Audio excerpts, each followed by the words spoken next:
और इस tutorial brand channel में एक बार आपका फिर से स्वागत है।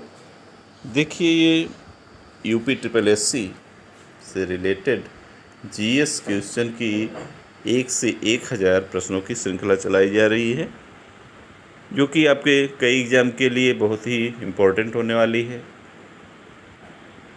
जैसे वीडियो री एग्ज़ाम 2018 अभी है, और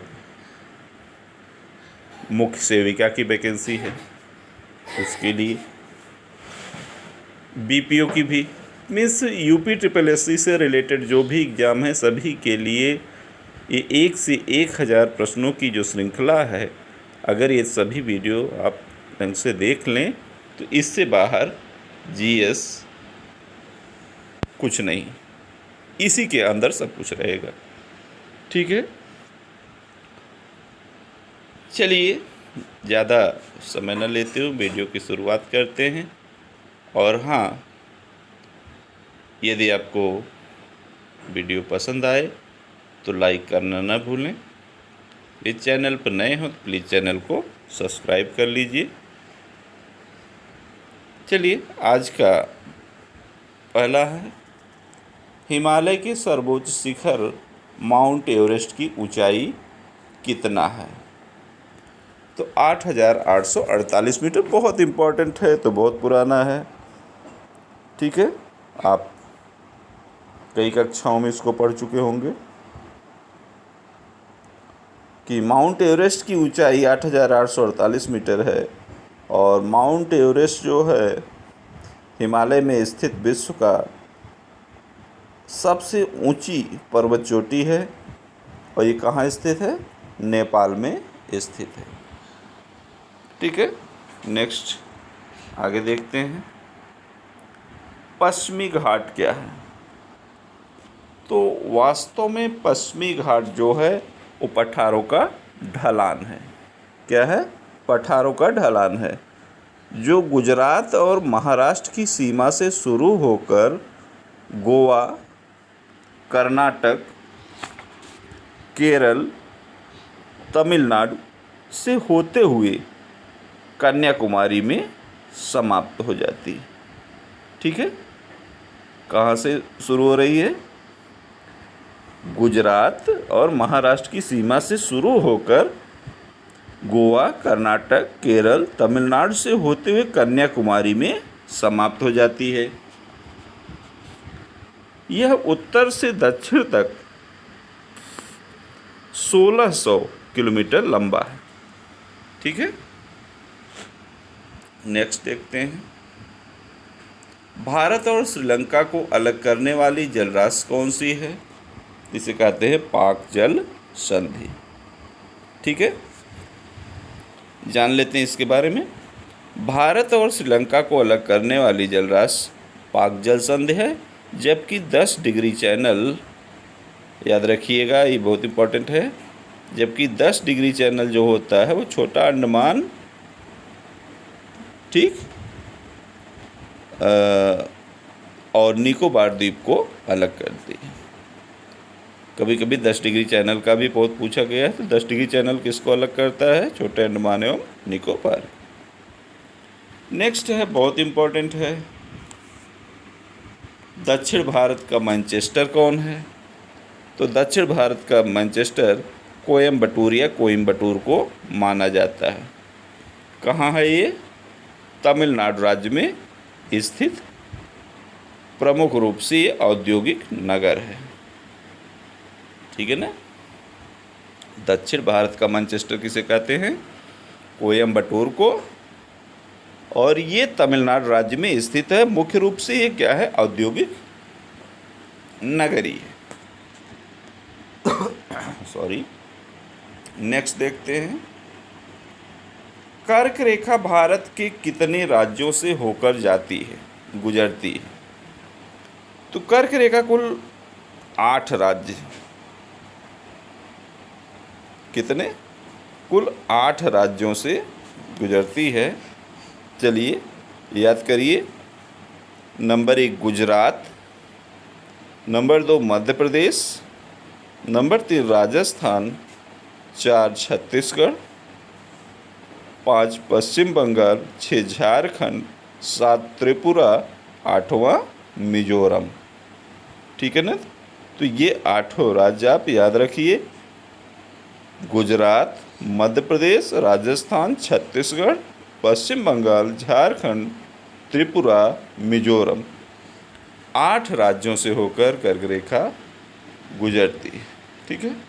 नेक्स्ट है मोनोजाइट किसका अयस्क है? तो मोनोजाइट जो है थोरियम का अयस्क है। किसका अयस्क है? थोरियम का।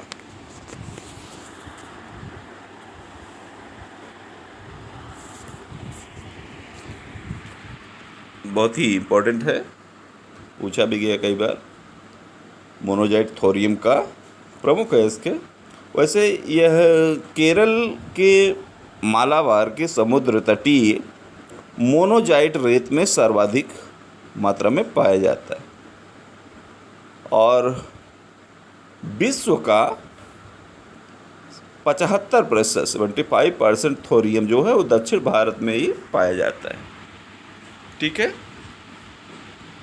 चलिए अगला है कौन सा बंदरगाह कृत्रिम बंदरगाह है? तो कृत्रिम बंदरगाह में चेन्नई बंदरगाह जो है वो कृत्रिम है। ठीक है। ये कहाँ स्थित है? तमिलनाडु के तट पर स्थित है। तमिलनाडु के तट पर स्थित बंदरगाह है ये। जबकि अगर आप याद करें विशाखापत्तनम है 1933 में विकसित एक प्राकृतिक बंदरगाह है। मुंबई बंदरगाह जो है वो भारत के पश्चिमी तट का सबसे बड़ा बंदरगाह है, जिसे ब्रिटिश शासकों द्वारा सन 1672 में विकसित किया गया और वो भी एक प्राकृतिक बंदरगाह है। ठीक है। तो कृत्रिम बंदरगाह जो है वो चेन्नई बंदरगाह है। नेक्स्ट है एमराल्ड द्वीप समूह के नाम से किसे जाना जाता है? तो एमराल्ड द्वीप समूह के नाम से अंडमान और निकोबार द्वीप समूह को जाना जाता है। ठीक है। कुल भारत के 7 केंद्र शासित प्रदेशों में से एक अंडमान निकोबार द्वीप समूह को एमराल्ड द्वीप समूह या पन्ना द्वीप समूह भी कहा जाता है। इसका दूसरा नाम पन्ना द्वीप समूह भी है। ये जो बंगाल की खाड़ी के दक्षिण में हिंद महासागर में स्थित है। अंडमान तथा निकोबार लगभग 300 छोटे द्वीपों का समूह है, जिसके कुछ ही द्वीपों पर आबादी है। और अंडमान निकोबार की राजधानी कहाँ है? Port Blair. ये भी याद रखिएगा। पोर्ट ब्लेयर किसकी राजधानी है? अंडमान और निकोबार। नेक्स्ट है झरिया झारखंड किस लिए प्रसिद्ध है? झरिया झारखंड किस लिए प्रसिद्ध है? तो झरिया झारखंड जो है, झरिया झारखंड राज्य का एक शहर है। झरिया जो है वो झारखंड राज्य का एक शहर है और ये कोयला उत्पादन के लिए जाना जाता है। ठीक है। चलिए आगे देखते हैं।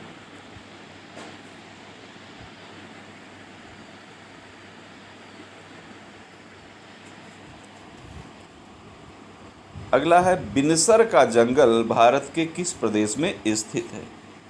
तो बिनसर का जंगल उत्तराखंड राज्य में स्थित है।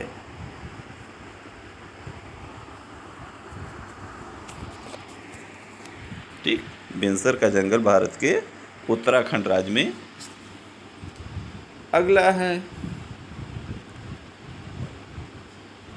थट्टेकड़ पक्षी अभयारण्य कहाँ है? तो कोडमंगलम केरल में। ठीक है। कोडमंगलम केरल में स्थित है। इसकी स्थापना वर्ष जो है 1986 में 25 वर्ग किलोमीटर में की गई थी। नेक्स्ट है Indian grain storage management and research institute कहाँ है? तो इसको भी याद रखिए, हापुड़ में है। अगला है राष्ट्रीय उद्यमिता एवं लघु व्यवसाय विकास संस्थान कहाँ है? तो नोएडा में। नेक्स्ट है गोविंद बल्लभ पंत सामाजिक विज्ञान संस्थान कहाँ है? तो इलाहाबाद। बहुत इम्पोर्टेंट है। नेक्स्ट हरिश्चंद्र अनुसंधान संस्थान कहाँ है? ये भी इलाहाबाद में। ठीक है ना, बहुत इम्पोर्टेंट है। अगला है कि काली मृदा यानी काली मिट्टी कहाँ पाई जाती है? तो काली मिट्टी जो है वो दक्कन के पठार के अधिकतर भाग में पाई जाती है। ठीक है ना, दक्कन के पठार के अधिकतम भाग में काली मिट्टी पाई जाती है या काली मृदा।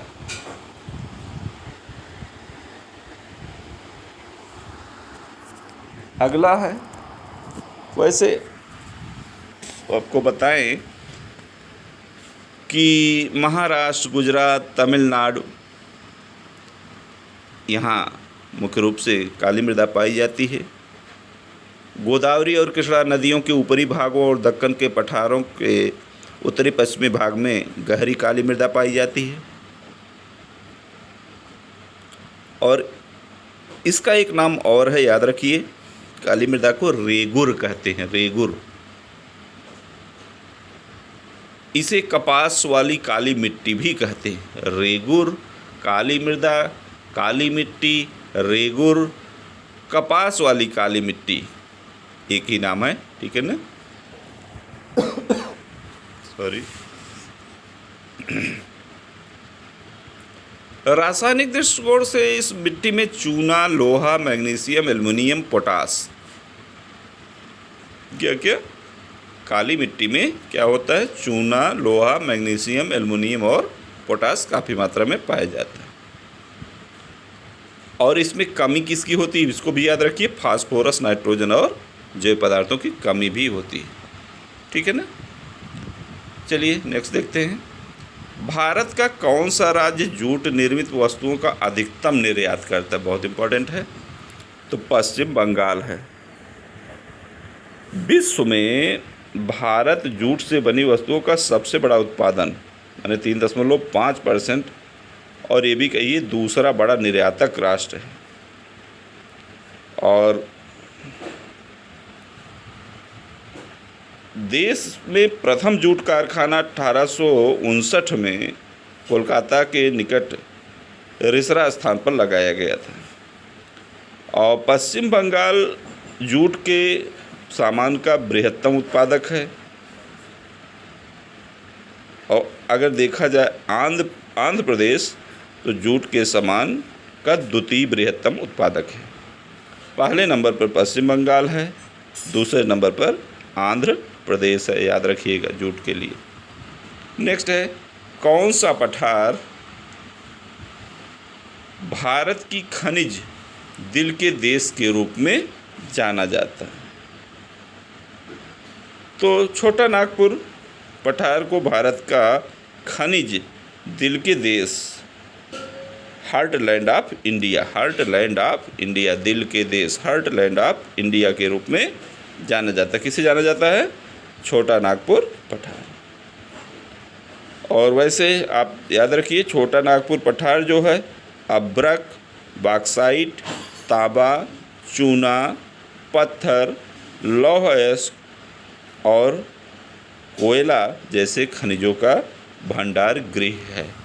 बहुत इम्पोर्टेंट है। नेक्स्ट आगे देखते हैं।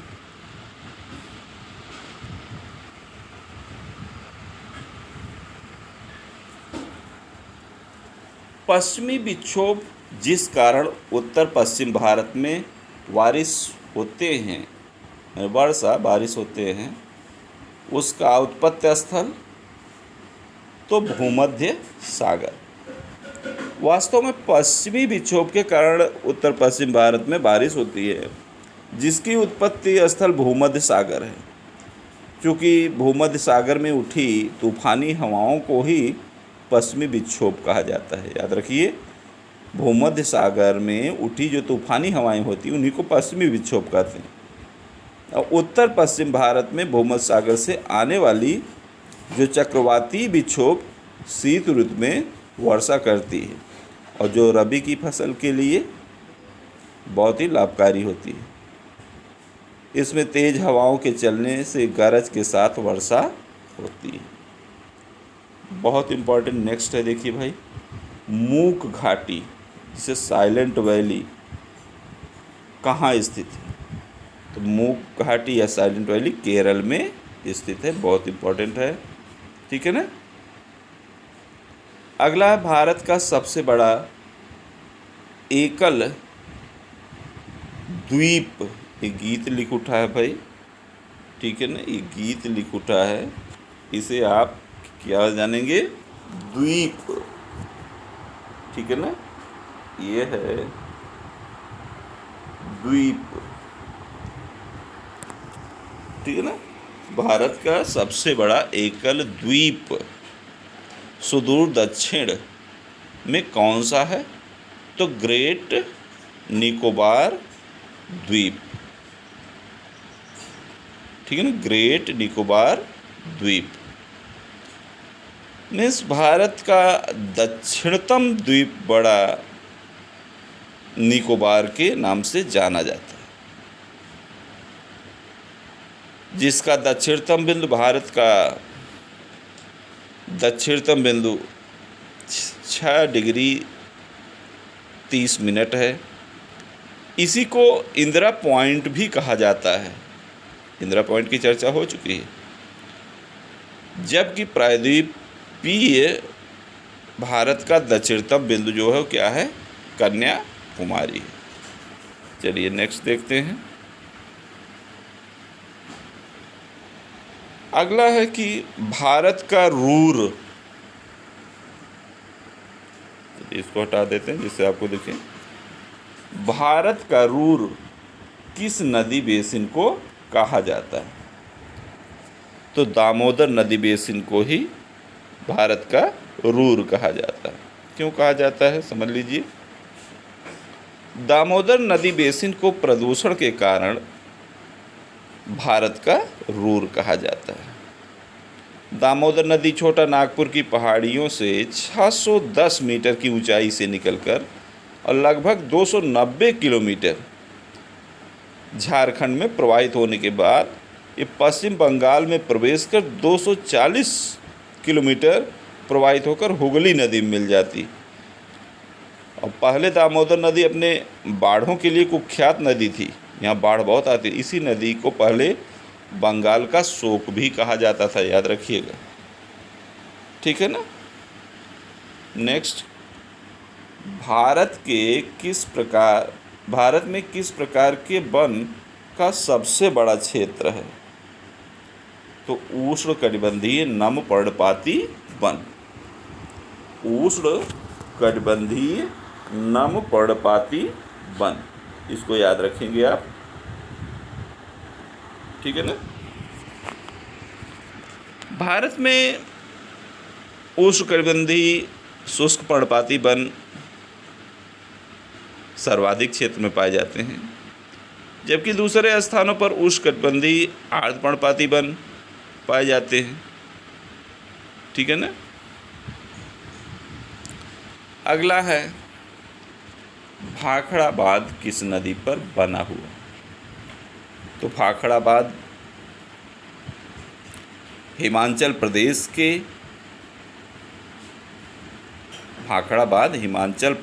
के बिलासपुर जिले में सतलज नदी पर बना है।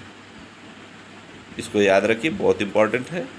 भाखड़ा बांध हिमाचल प्रदेश के बिलासपुर जिले में सतलज नदी पर बनाया गया और यह बांध 261 मीटर ऊंचे टिहरी बांध के बाद भारत का दूसरा सबसे ऊंचा बांध है। इसकी ऊंचाई 255.55 मीटर में 740 फीट है और इस बांध का निर्माण 1948 में कब हुआ था? 1948 में शुरू हुआ और 1963 में इसे राष्ट्र को समर्पित किया गया। भाखड़ा नांगल बांध भूकंपीय क्षेत्र में स्थित विश्व का सबसे ऊंचा गुरुत्वीय बांध है, ये भी याद रखिए। भाखड़ा नांगल बांध भूकंपीय क्षेत्र में स्थित विश्व का सबसे ऊंचा गुरुत्वीय बांध है। चलिए नेक्स्ट देखते हैं। भारतीय प्रायद्वीप की सबसे ऊंची चोटी है? तो भारतीय प्रायद्वीप की सबसे ऊंची चोटी कौन है? अन्नाईमुडी। कौन है? अन्नाईमुडी। भारतीय प्रायद्वीप की सबसे ऊंची चोटी अन्नाईमुडी है और इसकी ऊंचाई 2696 मीटर है। यह अन्नामलाई की पहाड़ी पर स्थित है। अन्नाईमुडी 3 पहाड़ियों का केंद्र बिंदु है, ये भी याद रखिएगा। यहाँ से 3 पहाड़ी श्रृंखलाएं 3 दिशाओं में जाती हैं। दक्षिण की ओर इलायची की पहाड़ियाँ, उत्तर की ओर अन्नामलाई की पहाड़ियाँ और उत्तर पूर्व की ओर पालनी की पहाड़ियाँ हैं। ठीक है ना। नेक्स्ट, टेरा रोसा शब्द का तात्पर्य है। मीन्स टेरा रोसा क्या है? टेरा रोसा का तात्पर्य जो है लाल मिट्टी से है। किससे है? लाल मिट्टी से।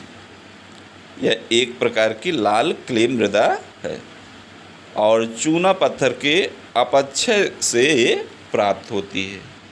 ठीक है ना। अगला, भारत के किस राज्य में वन क्षेत्र सर्वाधिक हैं? तो भारत का जो वन की रिपोर्ट के अनुसार एमपी जो है, मध्य प्रदेश सर्वाधिक है।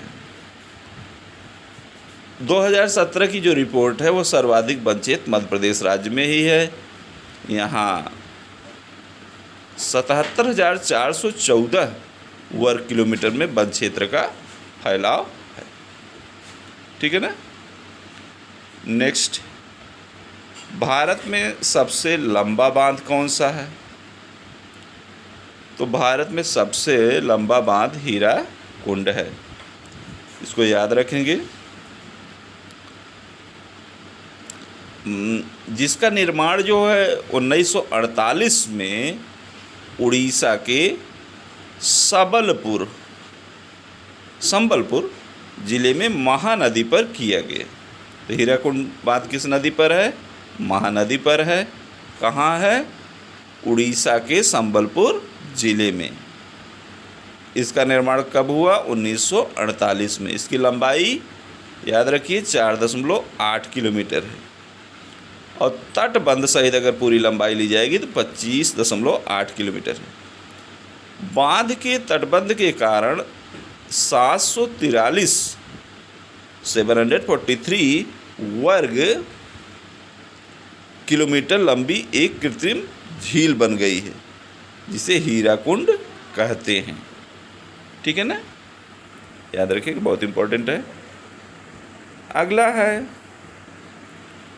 भारत का सर्वाधिक लंबा राष्ट्रीय राजमार्ग कौन सा है? तो इसको याद रखिएगा, NH-44। राष्ट्रीय मार्ग NH-44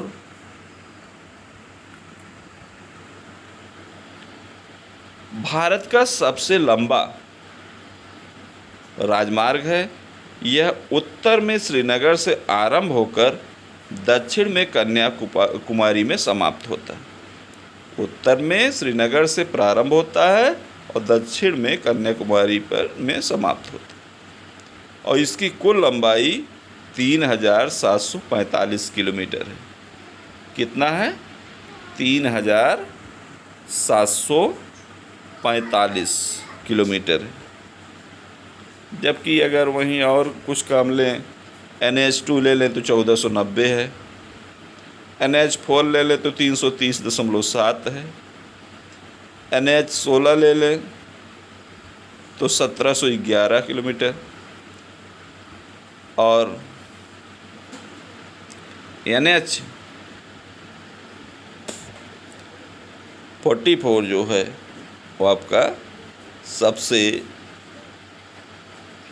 ज़्यादा लंबा। ठीक है ना। कितना?